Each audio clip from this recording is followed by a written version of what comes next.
Halo semuanya dan selamat datang lagi di penelusuran kita. Hari ini kita bakal ngebedah sebuah misteri kuno. Dan yang bikin seru, kode rahasia ini mungkin banget sekarang lagi tergantung rapi di dalam lemari pakaian Anda sendiri. Serius deh, pernah gak sih Anda benar-benar merhatiin selembar kain batik dan mikir, sebenarnya ada pesan apa sih di balik garis-garis ini? Nah, siap-siap ya, karena setelah ini, cara Anda ngelihat warisan Nusantara yang satu ini bakal berubah total. Coba deh kita pikirin pertanyaan ini sebentar. Kalau batik itu emang cuma sekedar pakaian formal atau sekedar tren fashion zaman dulu, kenapa motif-motif yang spesifik ini terus diulang dan diproduksi secara obsesif selama ratusan tahun? Maksud saya, kerajaan-kerajaan besar aja udah pada runtuh. Zaman udah berubah dari era kereta kuda sampai sekarang kita pakai kecerdasan buatan, tapi kok polanya tetap sama persis? Ini anomali yang luar biasa loh. Ini ngebuktiin kalau ada sesuatu yang jauh lebih berharga dari sekedar keindahan visual yang lagi dijaga mati-matian sama leluhur kita. Oke, mari kita selami fakta ini. Singkirin dulu deh pikiran kalau batik itu cuma kain cantik buat kondangan. Coba bayangin, di zaman dulu banget, sebelum buku atau tulisan jadi hal yang umum, gimana cara sebuah peradaban nyimpen pengetahuan tingkat tinggi mereka? Jawabannya lewat simbol dan bentuk. Pola geometris itu sebenarnya bahasa universal yang dipakai nenek moyang kita buat nyimpen data, pengetahuan, dan pemahaman spiritual tanpa harus nulis kata per kata. Jadi pada intinya, batik itu adalah sebuah perangkat penyimpanan data kuno, sebuah teknologi memori simbolik. Keren banget kan? Nah, buat ngerti seberapa canggihnya konsep ini, coba kita lihat skala globalnya. Peradaban Mesir dan Maya pakai presisi geometri buat ngebangun piramida, tujuannya untuk keselarasan kosmik. Terus tradisi Hindu-Buddha pakai geometri mandala sebagai peta kesadaran manusia. Nah, peradaban Jawa kuno, mereka berhasil mengompresi kompleksitas yang sama, presisi tingkat tinggi yang setara sama bangunan raksasa itu ke dalam sebuah medium yang bisa dibawa-bawa dan dipakai di badan kita. Ya, batik. Konsepnya itu sama persis, yang beda cuma mediumnya aja. Coba perhatiin kutipan ini. Pola adalah memori, pola adalah teknologi simbolik. Bikin merinding gak sih kalau kita benar-benar pahami maknanya? Buat orang-orang zaman dulu, bentuk itu gak pernah cuma buat hiasan. Geometri adalah kode universal yang bisa ngelewatin batas-batas bahasa.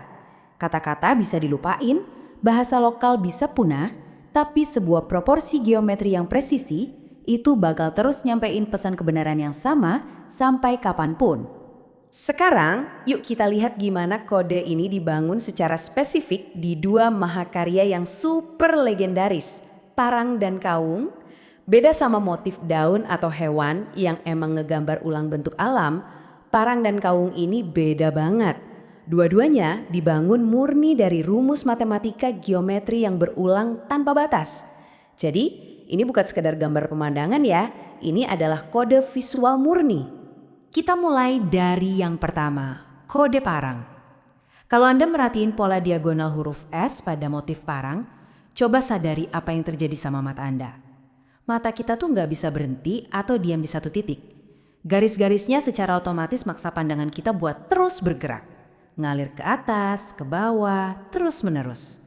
Efek ini nyiptain apa yang disebut visual flow atau aliran visual. Sebuah gelombang energi yang nggak terputus sama sekali. Nah, yang bikin saya makin takjub di sini adalah gimana sains modern ternyata mulai memvalidasi kebijaksanaan kuno ini. Ada sebuah cabang ilmu namanya neuroestetika.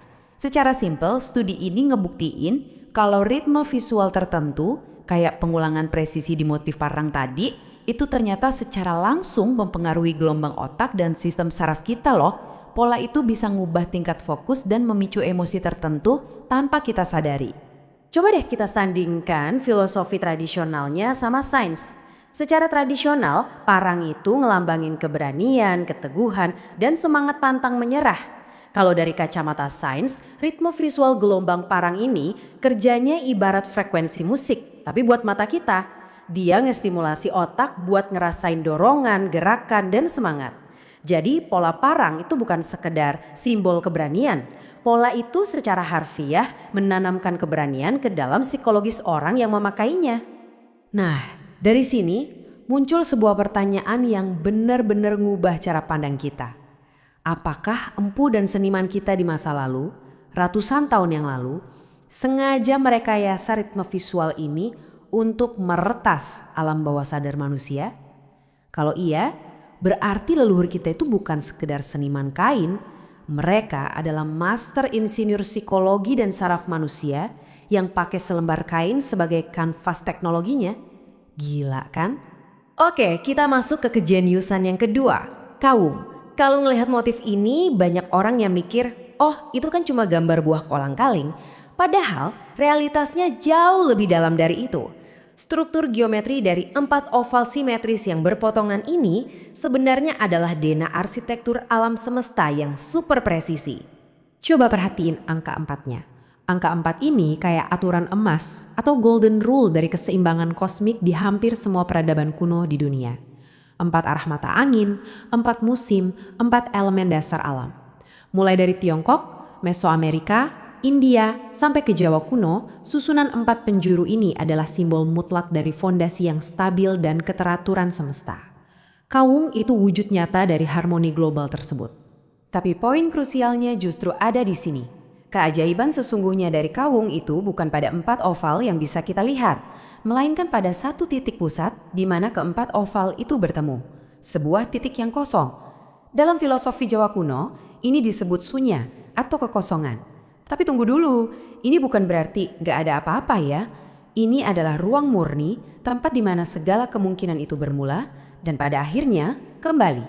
Kalau kita terjemahin arsitektur kosmik ini ke dalam diri kita sendiri, kawung itu ibarat peta batin. 4 oval di luar itu mewakilin hiruk-pikuk kehidupan kita. Emosi yang naik turun, pikiran yang berisik, dan dunia yang terus berubah. Tapi di tengah-tengah semua kekacauan itu, ada pusat sunya. Inti kedamaian dan kesadaran murni dalam diri kita yang gak pernah goyah. Kawung ngingetin kita tiap hari buat selalu kembali ke pusat kedamaian itu, sekacau apapun dunia di luar sana. Menariknya, arsitektur visual dari motif-motif tadi itu baru setengah dari cerita seutuhnya. Setengah lainnya ada di mekanisme pamungkas, cara pembuatannya. Ingat ya, pembuatan batik tradisional itu nggak pakai mesin cetak yang bisa beres dalam semenit. Ini adalah proses manual, netesin malam atau lilin panas pakai canting kuningan secara perlahan, pelan banget, dan ekstra hati-hati, titik demi titik, garis demi garis.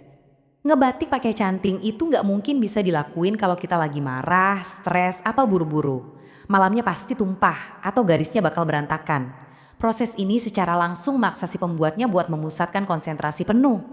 Pengulangan kode geometri secara presisi ini sebenarnya adalah latihan pemusatan pikiran tingkat tinggi. Jadi membatik itu bukan cuma soal nyalin pola, tapi sebuah praktik meditasi aktif buat menyeimbangkan resonansi batin si pembatik itu sendiri. Dan inilah yang ngebuktiin kenapa sehelai kain batik kuno itu rasanya kayak punya nyawa. Rasa damai dan getaran ketenangan yang Anda rasain waktu ngelihat Mahakarya batik itu sebenarnya adalah rekaman fisik dari meditasi berjam-jam orang yang bikinnya. Secara literal, mereka itu lagi nyimpan energi spiritual mereka langsung ke dalam serat-serat kain tersebut. Jadi kalau kita tarik kesimpulan dari semua penelusuran kita hari ini, batik itu jelas jauh melampaui sekedar sepotong baju. Ia adalah teknologi pengarsipan memori kuno yang luar biasa brilian. Ia adalah penyelaras frekuensi visual buat otak kita. Sebuah peta jalan menuju meditasi aktif. Dan yang paling penting, ia adalah arsip dari tingkat kesadaran leluhur kita yang diwariskan khusus buat generasi kita sekarang. Dan jujur aja, inilah yang bikin belajar kebudayaan itu seru banget. Pengetahuan yang paling luar biasa itu nyatanya nggak dikunci di dalam ruang bawah tanah rahasia, melainkan ada tepat di depan mata kita setiap hari, nunggu sampai kita siap buat memahaminya. Jadi, saya mau ninggalin Anda dengan satu pertanyaan ini. Besok, pas Anda buka lemari dan milih buat pakai batik, pesan rahasia apa sih dari para leluhur yang lagi berusaha beresonansi sama Anda? Teruslah mencari tahu. Dan sampai jumpa di penelusuran kita berikutnya.